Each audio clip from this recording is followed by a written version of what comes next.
puso ang dugo ko naman. May puso ka ba? Chuk chuk, chuk chuk, chuk chuk. So kung Ilocano ka, matutuwa ka dito. Dahil kung ako ng Kapampangan, natuwa. Kayo pang Ilocano?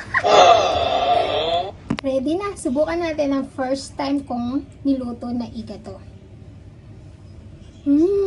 Ay apo, mabanglogan nag-imas di igado. Manganta yun, mabisin na akon. Kapampangan pala ako.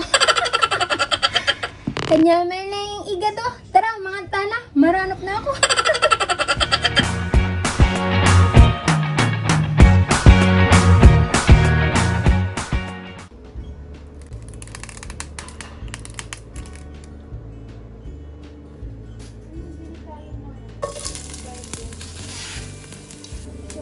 So marami siyang luya kasi para matanggal yung lansa ng atay. Kasi nagigisa ko muna yung atay para pantanggal ng lansa. Tsaka hindi siya ma-overcook. That's my son. Where's my son? There. Oh. Oh. Oh. Oh. Oh. Oh. Oh. Para, kasi hindi rin maganda yung atay kapag na-overcook siya. So, igigisa muna natin siya ng saglit lang.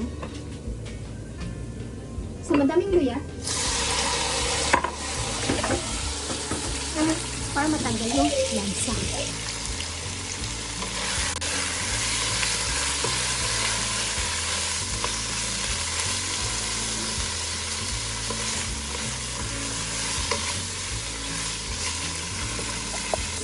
Mabilis lang kasi madali lang maluto ko.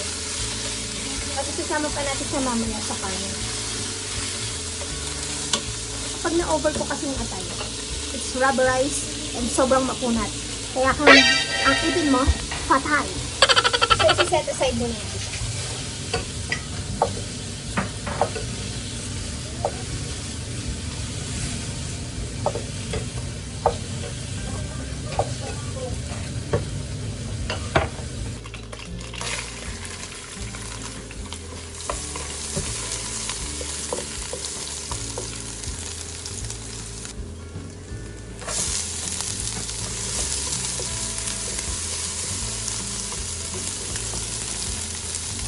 So I use pork neck and pork shoulder and then we cut like this. Ayan yung taga-cut ko.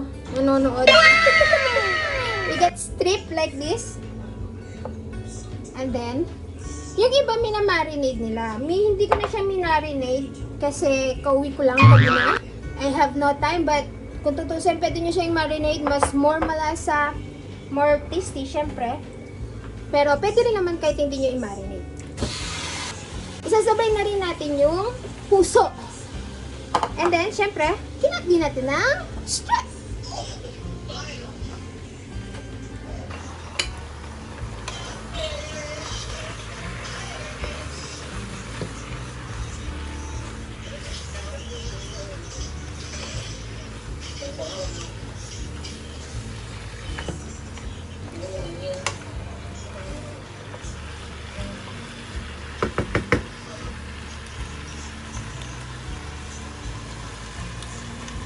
So, dahil hindi natin siya minarinate, ngayon na natin siya lalagyan ng pampalasa. Lalagyan lang tayo ng toyo.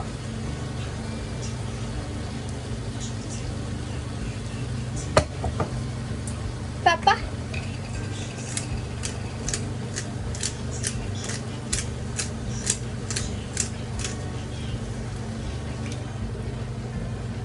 Patis.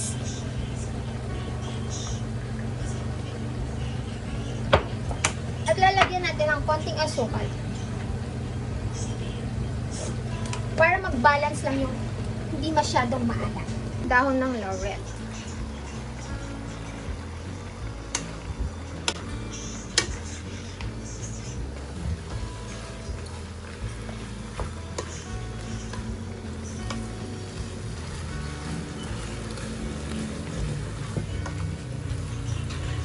At kung makikita nyo, meron siyang lumalabas ng water. So, kahit hindi mo na siya lagyan ng water, maglalabas siya ng water at hayaan mo lang siyang lumabot.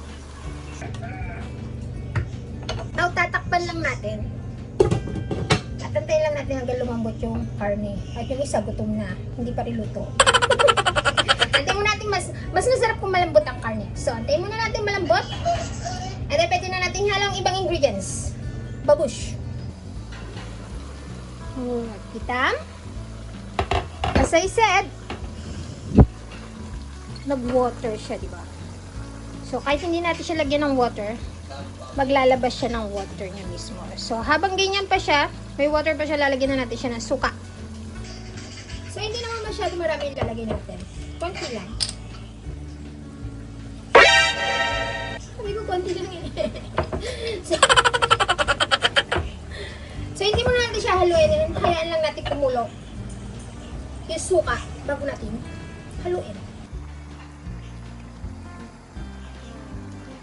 So, hayaan lang natin siyang babawasan ng sabaw, ang mga kalahati, and then pwede natin ilagay yung mga ibang ingredients.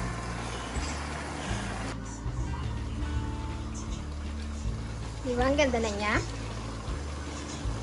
So, ngayon dadagdag na natin yung atay. Sabay na rin natin yung mga ibang ingredients kasi mabilis lang lutuin yung atay.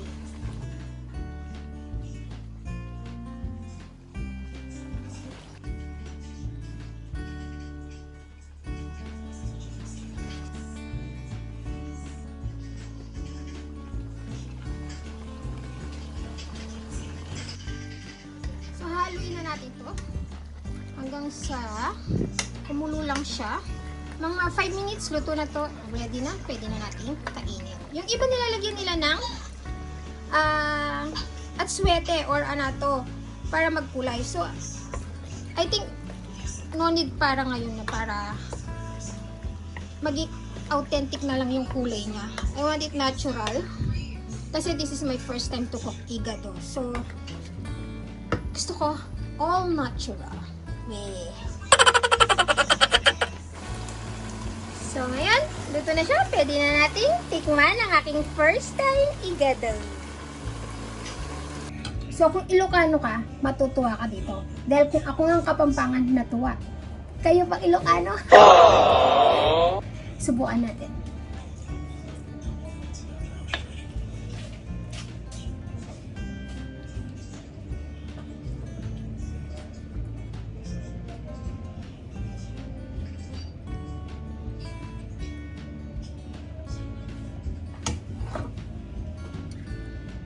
Ready na. Subukan natin ang first time kong niluto na igado. Ay apo. Mabanglogan nag-imas di igado. Mangantayon. Mabisin na akon. Kapampangan pala ako.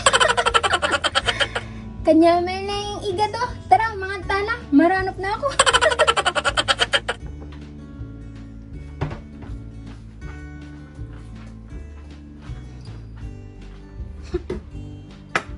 Danupan na!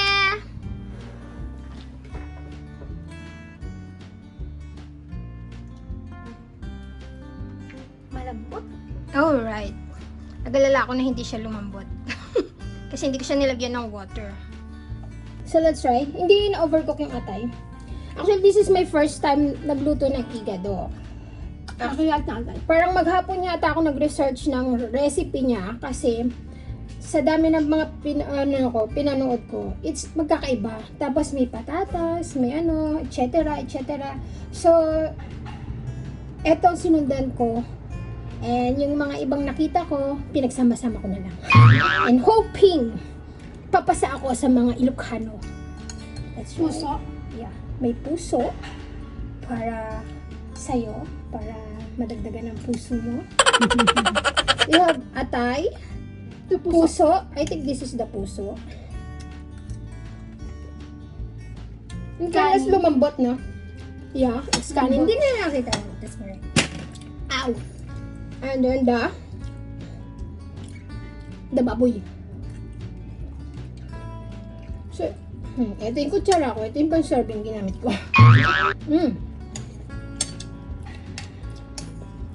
Not bad. Hindi ko lang alam kung ganyan talagang lasa niya. Lasa ng igado. Malalaman natin yan pag pinakain mo sa Ilocano. Bukas, papatikim natin doon sa kasing kung purong Ilocano. Mag-alala ako pakakain ko kay Diana. Yeah. Is this Ilocano? Mm-mm. That's nice. Pagtabi mo ako. Yeah, sure. Sana hindi ko makalimutan. Ayan. Lagi ko nakakalimutan eh. Monta yun. Sabi mo nga, Monta yun. That's Mangan. Ilocano. Montana. Kapampangan kami eh. Mangan. Like and share. Like and share and subscribe. Bye-bye. Thank you for watching.